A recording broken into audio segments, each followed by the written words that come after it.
The USA Pro Challenge all set to roll out of Gunnison on the toughest stage of the race to Aspen, 131 miles. TJ Van Garderen all smiles after his win in Mount Cresty Butte, which gave him the overall lead, but Paul equal on time with Christian van der Velde. And the first challenge of the day really was the climb of the Cottonwood Pass. Yes, a massive climb going up to 12,000 feet in altitude, the highest paved road, I have to say, well, paved on the other side anyway, in the state of Colorado. And it's followed at the end of the stage by another massive climb over 12,000 feet of Independence Pass as well. Already as the riders got underway on the unpaved roads, there was 18 men got themselves up front, and then it meant a warning signal for the riders from Team BMC.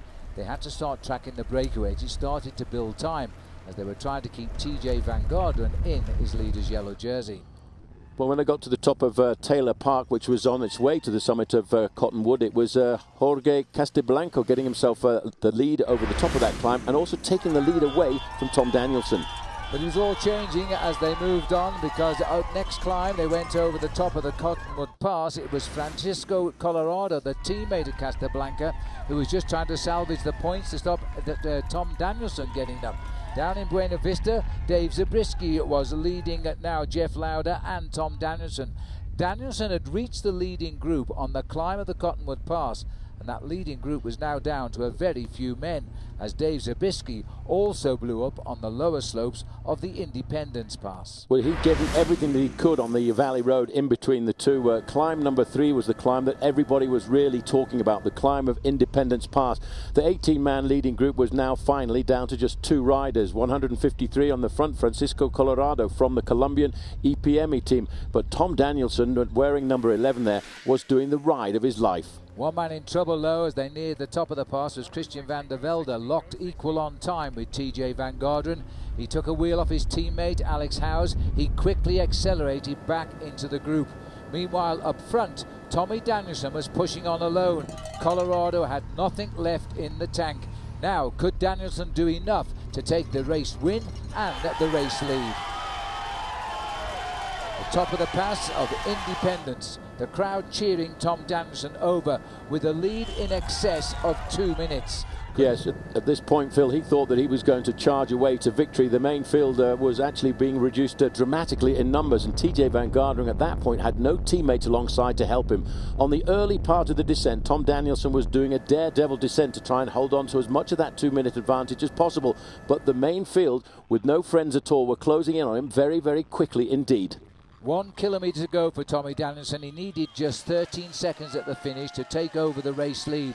The headwind down the mountain, though, had been most unkind to him. The peloton were right behind him. And now it was more a question of could he just win the stage, because he certainly wasn't going to collect a yellow jersey. But it would have been so unjust if he was to be denied this stage win on a day when he had had a brilliant day in the Rockies. He was to hang on to take the win, and the sprinting behind would decide the next leader of this race. Who would finish in front of whom? As it happened, it would be Christian van der Velde who would finish in front of the yellow jersey of TJ Van Garderen, and that would be enough to give van der Velde the yellow jersey in Aspen. The win for Tom Danielson. Damiano Caruso getting second place, a little bit disgusted they hadn't closed down the gap right on the line. But that was a fantastic ride by Tommy Danielson to get that 2-second win over Damiano Caruso and Jakob Fuglsang. And we had to go back to the countback before it was actually announced that Christian van der Velde was the new race leader in the same time as his TJ Van Garderen. Yes, Christian van der Velde getting 9th and TJ Van Garderen, I think, coming home in 11th place. And it was the countback that meant, in the end, the one who finished in front of the other would pull on the yellow jersey. So Christian van der Velde was called up in front of the crowd in Aspen. He saluted them as the leader of the Tour. 3 days, 3 different leaders. And can you believe that stage 4 will go back over the Independence Pass as we now head to Beaver Creek.